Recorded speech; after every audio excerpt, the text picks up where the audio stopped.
오늘 말씀 우리 스가랴서 5장 1절부터 11절까지 말씀 한 절씩 우리 교독하겠습니다. 5장 1절부터 11절까지 말씀 제가 읽고 여러분 읽으시고 마지막 11절은 다 같이 읽도록 그렇게 하겠습니다. 내가 다시 눈을 들어본즉 날아가는 두루마리가 있더라.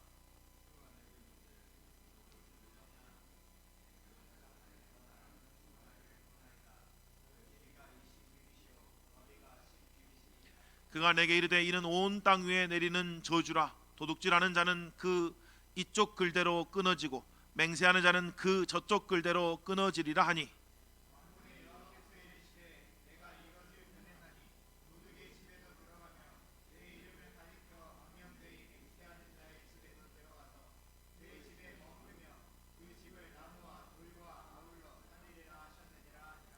내게 말하던 천사가 나와서 내게 이르되 너는 눈을 들어 나오는 이것이 무엇인가 보라 하기로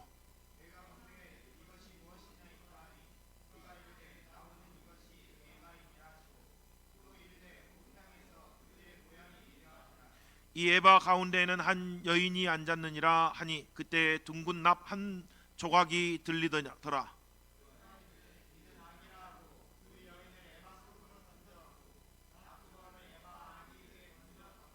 내가 또 눈을 들어본즉 두 여인이 나오는데 학의 날개 같은 날개가 있고 그 날개에 바람이 있더라.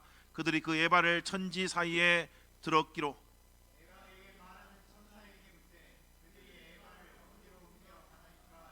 그가 내게 이르되 그들이 시날 땅으로 가서 그것을 위하여 집을 지으려 함이니라. 준공되면 그것이 제 처소에 머물게 되리라 하더라. 아멘. 아멘. 오늘 지금 계속 올 들어 최고로 추운 날씨가 계속 되고 있는데 그럼에도 불구하고 오늘 이렇게 기도하러 오신 여러분 정말 주님의 크신 은혜가 있기를 주님의 이름으로 축복합니다. 또 각 처소에서 또 비대면으로 드리는 우리 성도들 가운데도 큰 은혜가 함께하는 귀하고 복된 시간이 되기를 소망합니다. 오늘 우리가 읽었던 이 스가랴서의 내용은 우리 스가랴 선지자가 본 6번째, 7번째 환상을 기록하고 있는 그런 내용입니다. 우리가 이미 5번의 환상에 대한 이야기를 이미 들었습니다만 이 5번의 환상을 통해서 하나님께서는 여호수아, 스룹바벨 그리고 온 이스라엘 백성들을 격려하기를 원하셨습니다. 그들을 격려해서 하나님의 성전을 완성하는 것이 하나님의 목적이었지요. 하나님이 그들을 격려하시면서 이렇게 말합니다. 주위에 있는 모든 대적들을 물리치시고 성전을 재건할 수 있도록 도와주시겠다라고 그렇게 말씀합니다. 그러니까 너희들도 힘내서 성전 재건에 힘을 다해라. 그리고 성전 재건이 반드시 마침내 이루어질 것이다 라고 하는 그 내용이 우리가 5번의 환상을 통해 봤던 주된 내용이었습니다. 그리고 우리가 지난주에 봤던 스가랴 4장 6절이 가장 중요한 말씀인데 이렇게 되어 있죠. 그가 내게 대답하여 이르되 여호와께서 스룹바벨에게 하신 말씀이 이러하니라. 만군의 여호와께서 말씀하시되 이는 힘으로 되지 아니하고 능력으로 되지 아니하고 오직 나의 영으로 되느니라 라고 그렇게 말씀하셨습니다. 다른 말로 말하면 이런 이야기입니다. 하나님이 다 해주시겠다라고 하는 그런 이야기인 거죠. 그 과정 가운데서 우리가 해야 될 일이 뭔지에 대해서 오늘 본문이 우리에게 가르쳐주고 있습니다. 결론적으로 말하면 이런 이야기입니다. 하나님이 다 하신다. 하나님이 이루실 거야. 그런데 그 과정 가운데서 너희가 하나님의 그 위대한 뜻 가운데 하나님의 그 위대한 역사 가운데 쓰임받기를 원하면 뭐라는 이야기예요? 죄악을 버리고 하나님 앞에서 성결한 삶을 살아라 이 말입니다. 여러분 하나님의 뜻은 반드시 이루어집니다. 우리 교회를 향하신 하나님의 뜻은 반드시 이루어집니다. 이 땅을 향하신 하나님의 뜻은 반드시 이루어집니다. 하나님이 하십니다. 문제는 우리가 그 하나님의 역사 가운데 쓰임 받냐 못 받냐의 문제예요. 우리가 쓰임 안 받는다고 하나님의 뜻이 안 이루어지는 거 아닙니다. 하나님은 반드시 하나님의 사람들을 일으켜서 하나님의 일을 이루십니다. 문제는 우리도 쓰임 받아야 된다 이 말인 거죠. 그렇죠? 나 아니어도 성경에 나왔잖아요. 우리 아니어도 돌들로도 하나님을 찬양하게 찬송하게 하실 수 있는 분이 하나님이라 그러시잖아요. 그렇죠? 하나님은 반드시 찬양 받으시기에 합당하신 분인데 우리가 찬양 안 하면 돌들도 만물들도 하나님께 찬양하게 하셔서 하나님은 그 찬송을 받으시는 분이란 이야기예요. 하나님이 하십니다. 반드시 하나님은 이루어 이루실 거다라는 이야기죠. 자, 그 속에서 우리는 어떻게 살 거냐? 하나님은 하나님의 일을 하실 건데 너희가 안 하면 다른 사람 쓰실 거야. 너 아니면 다른 사람이 할 거야. 근데 나도 하고 싶어요. 그렇죠? 나도 하나님의 뜻 가운데, 하나님의 일 가운데 쓰임 받고 싶어요. 그럼 어떻게 살아야 되냐 이 말이에요. 그 이야기 해주고 싶으신 겁니다. 그러기 위해서는 죄악을 버리고 깨끗한 삶을 살아라, 성결한 삶을 살아. 지금 그 이야기 하고 있는 거죠. 여호수아 3장에 가보니까 이제 드디어 이스라엘 백성들이 광야 40년을 끝내고 시딤을 떠나서 요단강 맞은편에 이르게 되었습니다.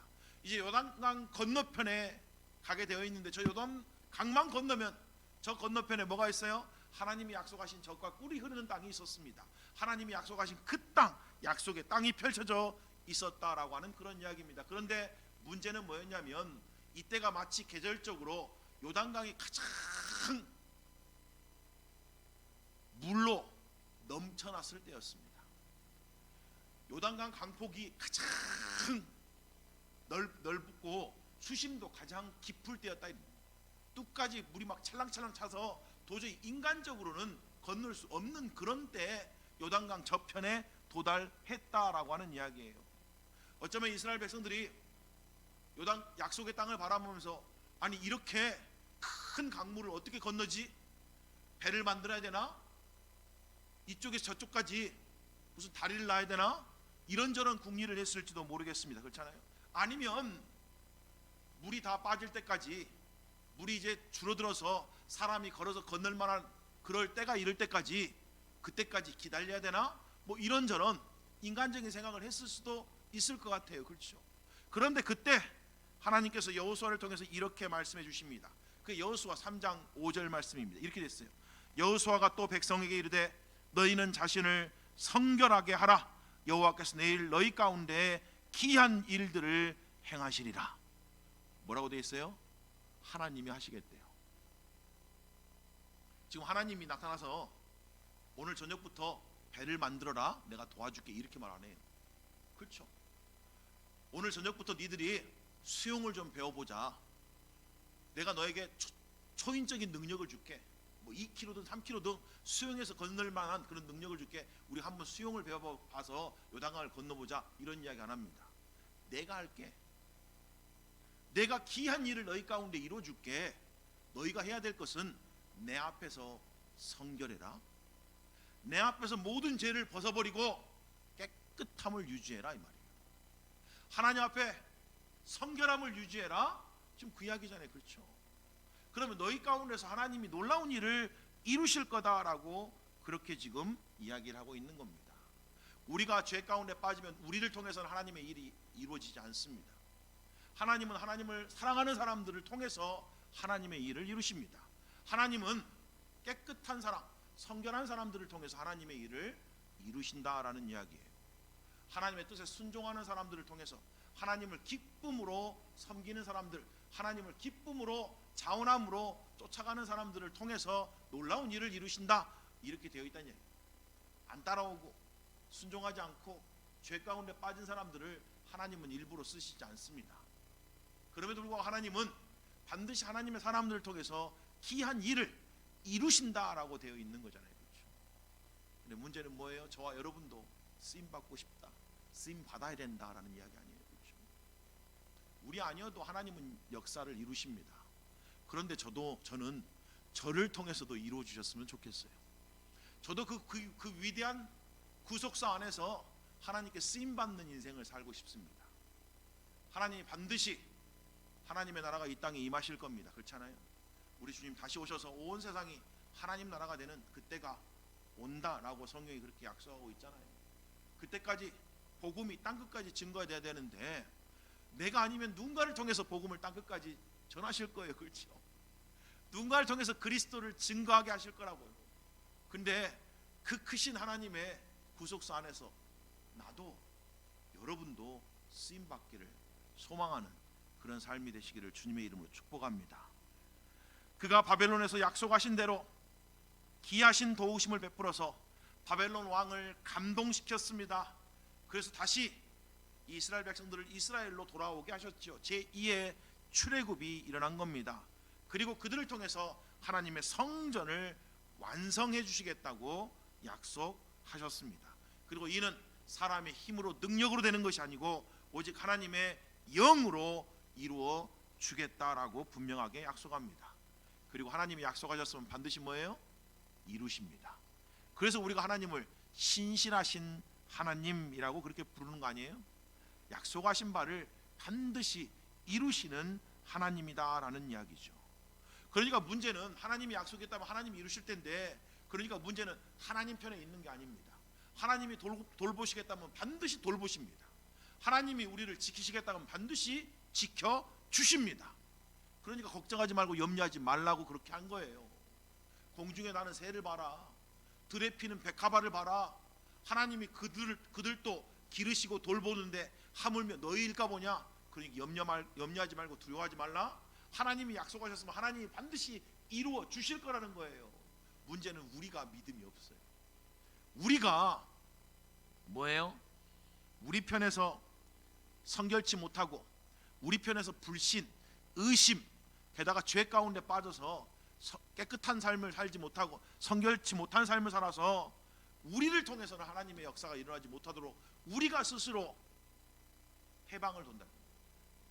제가 성경 어디 구절에 그런 구절을 하나 놔둔 게 있습니다. 구약 성경에 보니까 그런 표현이 있더라고요. 이스라엘 백성들이 스스로 자기의 복을 걷어찼대요. 놀랍잖아요. 이게 무슨 이야기예요? 이스라엘 백성에게서 복은 누굽니까? 여호와 하나님이죠. 여호와 하나님이 자신들의 복이에요. 우리가 알고 있는 것처럼 하나님이야말로 복의 근원 아니에요? 근데 스스로 하나님을 걷어차버렸다는 거예요. 그리고 엉뚱한 데 가서 복을 구하는 삶을 살았다라고 스스로 그렇게 했다는 거예요. 너무 안타깝지 않아요? 그렇죠? 우리 편에서 정말 하나님의 뜻이, 하나님의 귀한 일이 이루어질 것을 믿고 그 믿음 때문에 우리가 오늘 모든 죄악을 벗어버리고 스스로를 성결케 하는 그런 시간, 그런 기도의 시간 되시기를 주님의 이름으로 축복합니다. 오늘 6번째, 7번째 환상이라 그러는데 환상에 대해서 우리가 좀 구체적으로 함께 살펴보겠습니다. 먼저 6번째 환상을 살펴보면 스가랴가 눈을 들어보니까 두루마리가 날아가는 것을 보게 됩니다. 근데 그 두루마리의 길이가 20큐빗이고 너비가 10큐빗이라고 그렇게 기록되어 있습니다.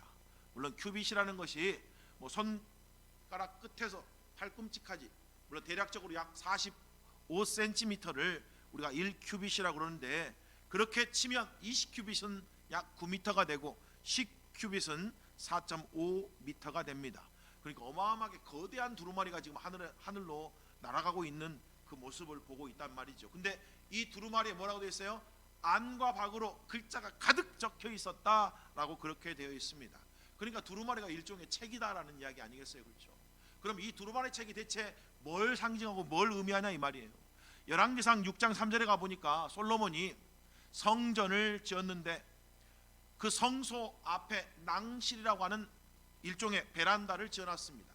그리고 그 낭실에 율법, 하나님의 책을 그 낭실에 보관을 했대요. 그리고 그 낭실의 크기가 정확하게 길이가 20큐빗이고 너비가 10큐빗이랍니다. 오늘 이 두루마리하고 똑같은 크기란 이야기죠. 그렇죠? 그러니까 지금 뭘 의미하고 있어요? 이 날아가는 두루마리는 하나님의 율법을 의미한다라는 이야기. 하나님의 율법책을 의미한다는 이야기죠.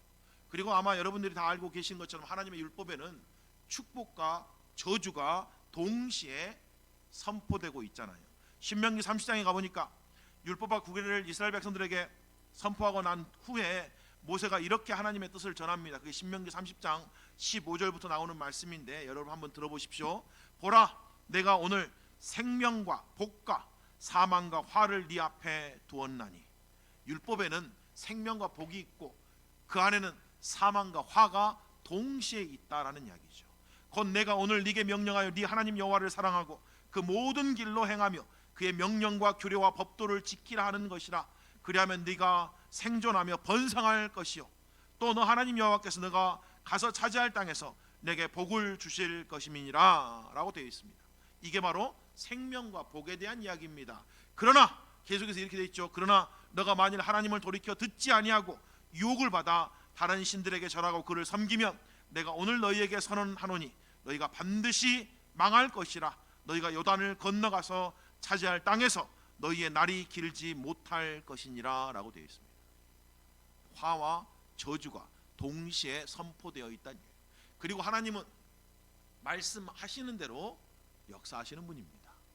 그래서 이스라엘 백성들이 복을 받는 것도 하나님이 말씀하신 대로 복을 주셨던 거고, 이스라엘이 저주를 받는 것도 하나님이 말씀하신 대로 저주를 받은 거예요. 하나님은 반드시 말씀하신 대로 역사한다라는 이야기입니다. 하나님이 복 주시겠다 그러면 반드시 복 주시는 거고, 그 상황 가운데서 하나님이 화가 임할 거라 그러면 반드시 화가 임하는 거예요. 그게 하나님의 말씀이니까. 그리고 하나님은 말씀하신 대로 역사하시는 분이십니다. 문제는 우리가 하나님 말씀에 순종하지 않아서 스스로 하나님의 복으로 엉뚱한 길, 죄의 길에 가서 스스로 복을 걷어차고 저주를 스스로 받는 것뿐인 거죠. 그건 하나님이 말씀하시는 대로 우리 삶 가운데 그대로 이루어지는 거다. 그러니까 우리는 어떤 의미에서는 다른 사람을 핑계할 수가 없습니다. 그렇죠? 그런데 잠언을 읽어보면 기가 막힌 말이 나와요. 사람이 자기가 어리석어서 화를 당하고도 하나님을 원망한대요. 말이 안 되는 이야기죠. 그렇죠? 자기가 하나님 말씀대로 안 살아놓고 그래서 화를 당하고 어려움을 당하고도 사람이 얼마나 악한지 그걸 또 하나님 핑계 댄다는 거예요. 또 하나님께 원망한다는 거예요. 하나님 또 뭐 왜 뭐 이렇게. 그럴 수 없다는 이야기죠. 그렇죠? 그런데 오늘 두루마리에는 하나님의 율법에는 반드시 축복과 저주가 나와야 되는데, 오늘 이 본문에는 오직 저주의 측면만 강조되고 있습니다. 본문 3절이 이렇게 기록되어 있죠. 그가 내게 이르되 이는 온 땅 위에 내리는 저주라. 도둑질하는 자는 그 이쪽 글대로 끊어지고 맹세하는 자는 그 저쪽 글대로 끊어지리라 라고 되어 있습니다.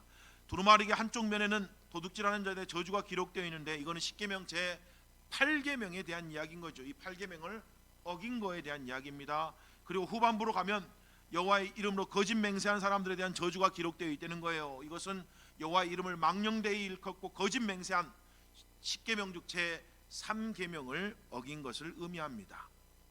그러니까 이 두루마리의 저주의 대상은 어떤 사람이에요? 하나님의 이름을 망령되이 일컫고 거짓 맹세하는 자들, 그리고 인간들 속에서는 탐심을 가지고 남의 것을 도둑질하는 자들에 대한 저주가 기록되어 있다라는 이야기입니다. 다른 말로 말하면 하나님과 사람들 앞에 죄를 짓고 사는 사람들에 대한 그런 저주가 기록되어 있는데, 그런 사람들이 하나님 앞과 사람 앞에서 끊어질 거라고 그렇게 지금 심판의 내용이 적혀 있다는 이야기. 그러면서 4절에 이렇게 되어 있습니다. 저주의 구체적인 내용이 본문 4절이죠. 만군의 여호와께서 이르시되 내가 이것을 보냈나니 도둑의 집에도 들어가며 내 이름을 가리켜 망령되이 맹세하는 자의 집에도 들어가서 그의 집에 머무르며 그 집을 나무와 돌과 아울러 사르리라 하셨느니라 하니라.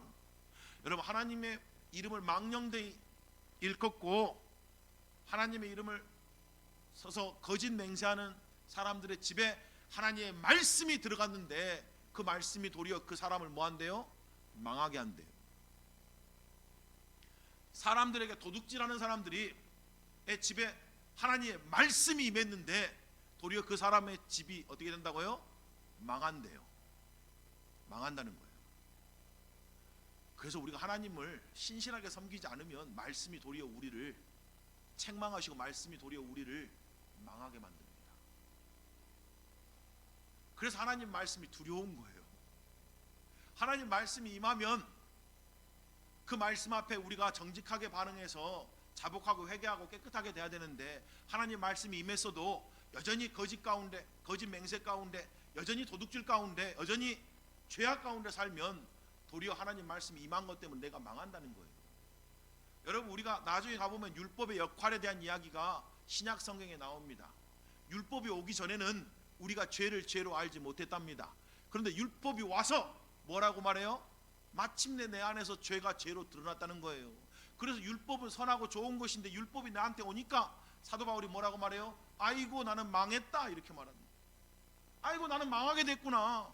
아이고 나는 하나님 앞에 얼굴도 못 드는 죄인이구나. 아이고 나는 이제 끝났구나, 이렇게 된다는 거예요.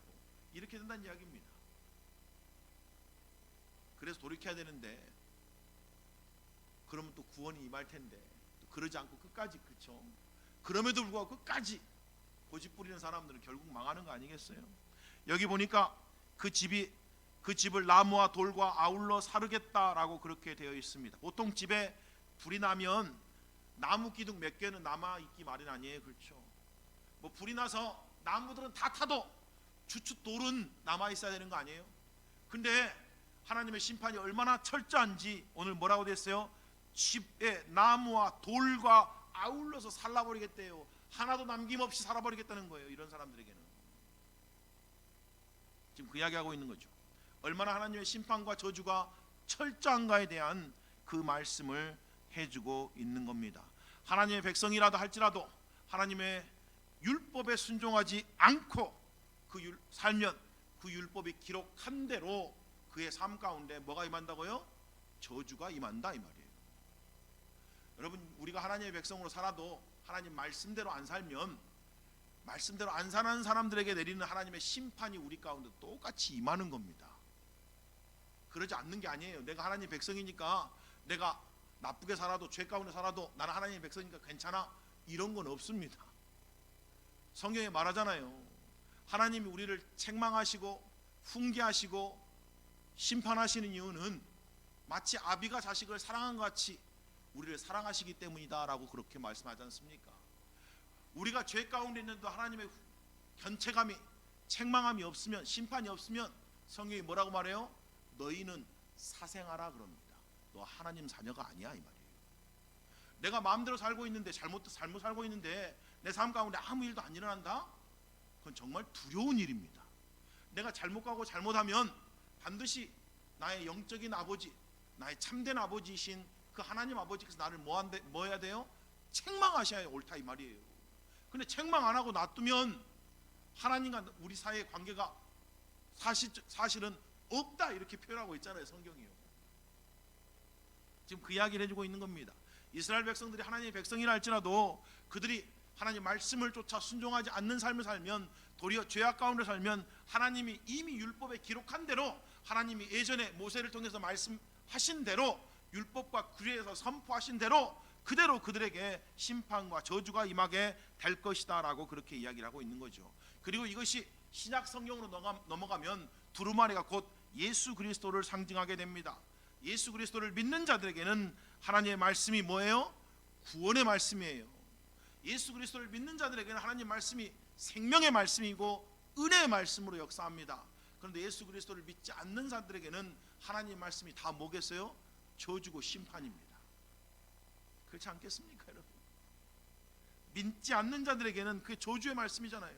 그래서 사실은 예수 그리스도 안에서, 하나님 말씀 아래서 모든 사람들이 사실은 이 두루마리 아래서 모든 사람들이 저주 아래 갇혀 있는 거예요. 오직 예수 그리스도를 믿는 자만이 그 심판을 이기고 하나님 앞에 나아갈 수가 있다라고 성경이 우리에게 그렇게 이야기를 하고 있는 겁니다. 여기 보니까 10계명 중 2개를 어겼다라고 하나님을 망령되이 일컫고 거짓 맹세하고 사람들의 것들을 도둑질하는 이런 계명에 대한 이야기를 합니다만, 사실 10계명 가운데 우리가 온전히 지킬 수 있는 계명은 하나도 없습니다. 온전히 지킨다는 말은 어떤 의미에서는 마음을 다하고 뜻을 다하고 우리의 양심을 다해서 지켜야 되는 거잖아요, 그렇죠? 근데 사실은 우리 10계명 중 어떠 한 개도 마음을 다해서 양심을 다해서 뜻을 다해서 우리 생명을 다해서 지킬 수 있는 게 하나도 없습니다. 오죽하면 예수 그리스도가 산상수훈에서 분명하게 말씀해 주셨잖아요. 예전에 너희가 살인하지 말라는 말씀을 들었지만 내가 너희에게 다시 말한다. 누구든지 형제를 향하여 나가라고 하는 자는 살인하는 자라 그러잖아요. 바보라고 말하는 사람도 살인하는 자다, 이렇게 말합니다. 그러니까 사실은 우리는 살인하지 말라는 이 계명을 지켰습니다라고 말할 수 있는 사람이 한 사람도 없다는 거예요, 사실은요. 우리 마음에 누군가를 아유 저는 바보, 이렇게 한 번이라도 안 해본 사람이 어디 있냐고, 태어나서. 안 그래요? TV를 보다가도 하고 뉴스를 보다가도 하고, 우리 얼마나 많이 합니까? 그렇지 않아요? 가족 안에서도 하고, 뭐 진짜 친형제 친자매를 향해서도 하고, 우리가 얼마나 그렇게 많았냐고요. 그러니까 우리 중에 살인하지 않는 사람은, 하나님의 기준으로 살인하지 않는 사람은 아무도 없다는 이야기예요. 그러니까 율법을 온전히 지키는 사람은 한 명도 없다라고 말해도 그건 맞는 이야기다. 그래서 우리 모두는 어떤 의미에서는 율법의 저주 아래 갇혀 있는 사람이에요. 그 저주 아래 있는 사람이에요. 심판받아 마땅한 사람이라고. 그러니까 로마서 3장 10절이 의인은 없나니 한 사람도 없습니다 이렇게 표현하고 있는 거예요. 우리끼리는 좀 나은 사람이 있을지 모르지만, 우리끼리는 조금 좋은 사람, 착한 사람 이렇게 이야기할지 모르지만, 하나님의 기준으로 치면, 하나님의 율법으로 치면 거기에 미칠 수 있는 사람이 한 명도 없다. 그래서 그런 의미에서 우리가 죄인이라 이 말이에요. 그런데 예수 그리스도가 이 저주의 쇠사슬을 십자가로 끊으셨습니다. 그래서 이제는 누구든지 예수를 믿으면 율법의 저주에서 해방되고 죄사함 받고 하나님의 자녀가 되는 권세를 주신다라고 말하고 있는 거죠. 하지만 예수 그리스도를 끝까지 거부하는 사람들, 믿지 않는 사람들에게는 여전히 율법의 저주가 그들에게 정확하게 집행되는 날이 있을 것이라고 하는 그 내용이 바로 오늘 날아가는 두루마리 환상의 의미다라는 이야기입니다. 자, 7번째 환상에는 에바 속의 한 여인이 등장하는 그런 환상입니다. 에바라고 하는 것은 큰 그릇을 의미하죠. 보통 곡물을 측량하는 기구로 제일 큰 22리터짜리 그런 그릇을 이야기합니다. 큰 에바 그릇 안에 그 속에 누가 있대요? 여인이 들어가 있다라고 되어 있고, 이 여인을 납뚜껑으로 덮으라라는 말씀이 나오고 있습니다. 그럼 이 에바 속에 있는 여인이 무엇을 의미한다고 되어 있습니까? 본문 8절이 분명하게 말합니다. 그가 이르되 이는 악이라 하고 이 여인을 에바 속으로 던져놓고 납 조각을 에바 아기 위에 던져 덮어라 라고 그렇게 되어 있습니다.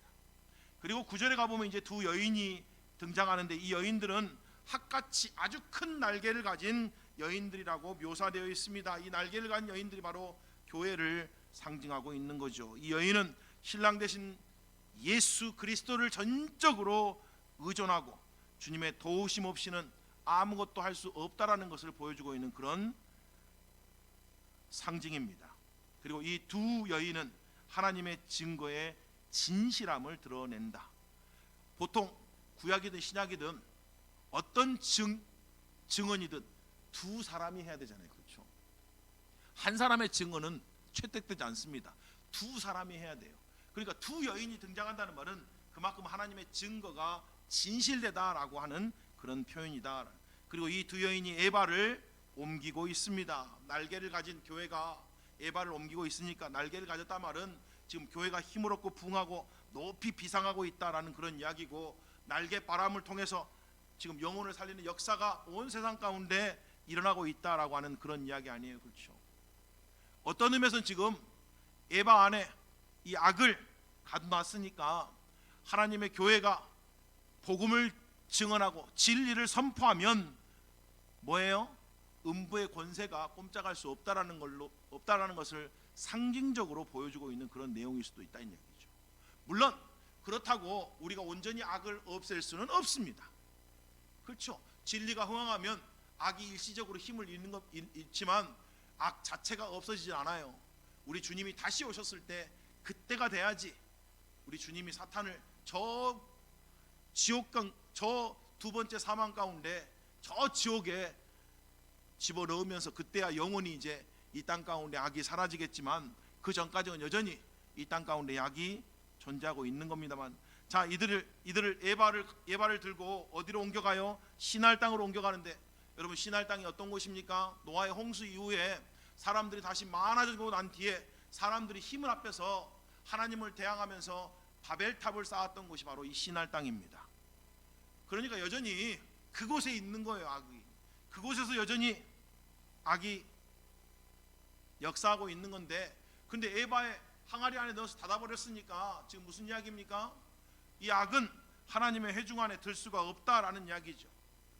세상에 경거치 못한 것들은 하나님의 나라 가운데 함께할 수 없고 영원히 추방될 것이라는 것을 미리 우리에게 보여주고 있는 겁니다. 물론 교회가 에바 안에 있는 그 악을 완전하게 없게 할 수는 없습니다. 하지만 적어도 교회가 말씀 가운데, 진리 가운데, 복음 가운데 우뚝 쓰면 음부의 권세가 감히 교회를 침범할 수 없죠. 도리어 교회가 음부의 그 사탄의 문을 때려 부수고 죽어가는 영혼들을 주께로 인도하는 그 일에 쓰임 받게 된다라고 하는 그런 이야기 아니에요, 그렇죠? 그래서 깨어 있어라는 이야기입니다. 그런데 이 모든 일들이 우리의 힘과 능력으로 되는 것이 아니라 성령 하나님께서 이루시겠다라고 되어 있어요, 그렇죠? 마침내 하나님 나라가 이 땅에 임하고 마침내 하나님이 승리하는 그날이, 물론 하나님은 이미 다 승리하셨지만 이 땅 가운데 그의 승리를 온전히 드러낼 그날이 온다 그러잖아요, 그렇죠? 근데 이 모든 건 하나님이 이루십니다. 근데 그 과정 가운데 우리가 어떻게 살아야 되냐 이 말이에요. 하나님은 우리 삶 가운데 귀한 일을 이루시기 원합니다. 놀라운 일을 이루시기 원해요. 어떤 의미에서는 요단 강물이 갈라지는 그런 역사가 우리 삶 가운데 이루어지기를 원하시는 분입니다. 우리를 통해서 복음이 진보가 일어나기를 원하고 우리를 통해서 그리스도의 이름이 영화롭게 되기를 원합니다. 이게 어디 쉬운 일입니까? 그렇잖아요. 이건 놀라운 일입니다. 그런데 이런 일들을 이루기 위해서 우리가 뭐 해야 되냐는 이야기예요. 뭐 하라는 이야기예요? 죄악을 버리고 하나님 앞에 성결함을 유지해라 이 말이에요. 그런데 여러분 그거 아십니까? 성결케 되는 건 믿음으로 되는 겁니다. 왜 그런지 아시죠? 예수 그리스도가 우리의 의로우심이고 거룩함이고 구원함이 되십니다. 여러분 우리가 깨끗하게 된다는 건 다른 게 아니에요. 깨끗하게 된다는 건 예수로 충만해진다는 이야기입니다. 우리가 죄가 있어도 죄를 자백하고 우리가 기도하면 그 즉시 깨끗함을 받잖아요, 그렇죠? 어떻게 받아요? 믿음으로 받습니다. 예수 그리스도가 나를 그의 보혈로 깨끗하게 하셨다고 믿음으로 받는 거예요. 예수 그리스도가 나의 거룩함이 되시고 하나님 앞에 나의 의로움이 되신다고 하는 것을 믿음으로 단박에 받고 그 다음부터 뭐 하라는 이야기예요? 그것을 지켜나가라는 이야기죠. 그게 성경의 이야기입니다. 여러분 우리가 거룩함을 받아라, 뭐 성결함을 받아라, 깨끗함을 받아라니까 우리가 어떻게 삶을 깨끗하게 해봐라 지금 그런 이야기가 아니죠.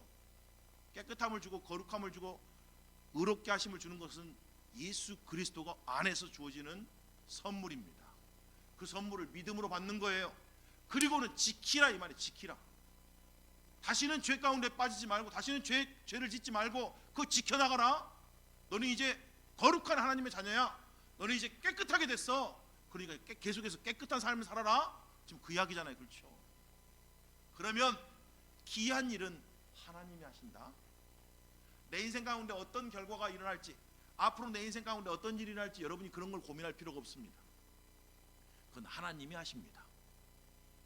사람이 걸어갈 길도 하나님이 인도하시는 거잖아요.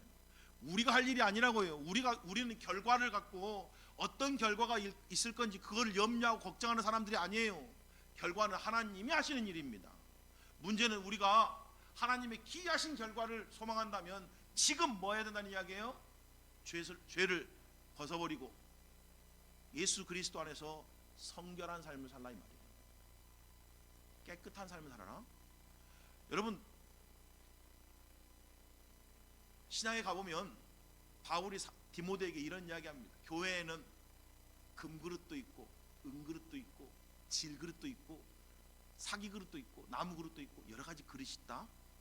그런데 하나님의 교회 안에서 하나님이 쓰시는 것은 금그릇이라고 쓰는 게 아니고 깨끗한 그릇을 쓰신다 이렇게 말합니다. 여러분 우리가 뭐 스펙이 얼마가 이거 중요하지 않아요. 내가 부자냐 가난하냐 이것도 중요하지 않습니다. 내가 얼마만큼 많이 배웠냐 못 배웠냐 이것도 중요하지 않습니다. 내가 얼마나 잘생겼냐 못생겼냐 이것도 중요하지 않습니다. 문제는 우리가 깨끗하지 않으면 쓰임 못 받는다는 이야기예요. 내가 아무리 금그릇이라도 깨끗하지 않으면 하나님이 안 쓰십니다. 그리고 하나님은 질그릇이다 할지라도 깨끗한 그릇이면 그것을 사용하셔서 하나님의 뜻을 이루신다 이 말이에요. 하나님은 반드시 자신이 약속하신 바를 이루실 겁니다. 하나님의 교회가 마침내 승리할 거예요. 이기는 자에게는 하나님이 놀라운 것들을 허락하실 겁니다. 그런데 그 과정 속에서 우리가 어떻게 살아야 되냐 이 말이에요. 베드로후서 3장 8절부터 이런 말씀이 있습니다. 사랑하는 자들아, 주께서는 하루가 천년 같고 천년이 하루 같다는 이 한 가지를 잊지 말라. 주의 약속은 어떤 이들이 더디다고 생각하는 것 같이 더딘 것이 아니라 오직 주께서는 너희를 대하여 오래 참으사 아무도 멸망하지 아니하고 다 회개하기에 이르기를 원하시느니라. 그러나 주의 날이 도적같이 오리니 그날에는 하늘이 큰 소리로 떠나가고 물질이 뜨거운 불에 풀어지고 땅과 그 중에 있는 모든 것이 드러나리로다. 이 모든 것이 이렇게 풀어지리니 너희가 어떤 사람이 되어야 마땅하냐? 거룩한 행실과 경건함으로 하나님의 날이 임하기를 바라보고 간절히 사모하라.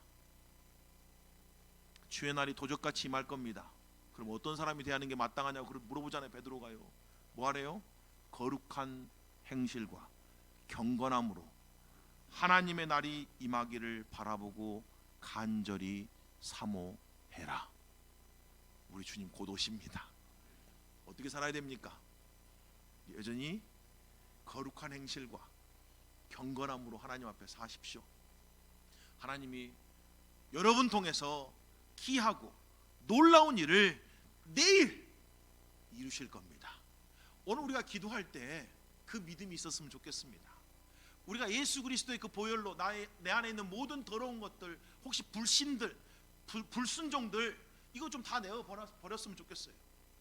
예수 그리스도 안에서 여전히 하나님 말씀 내 어긋난 것들 있잖아요. 여전히 악하고 더러운 것들, 음란한 것들이 있으면 좀 벗어버리고 오늘 예수로 좀 충만해지십시오. 예수로 내 마음에 가득하게 하십시오. 예수 그리스도가 여러분의 거룩함이 되게 하십시오. 믿음으로 예수 안에서 거룩함을 붙드십시오. 그러면 하나님이 여러분들을 통해서 내일 기이한 일을 이루실 겁니다. 우리 함께 찬송하시겠습니다.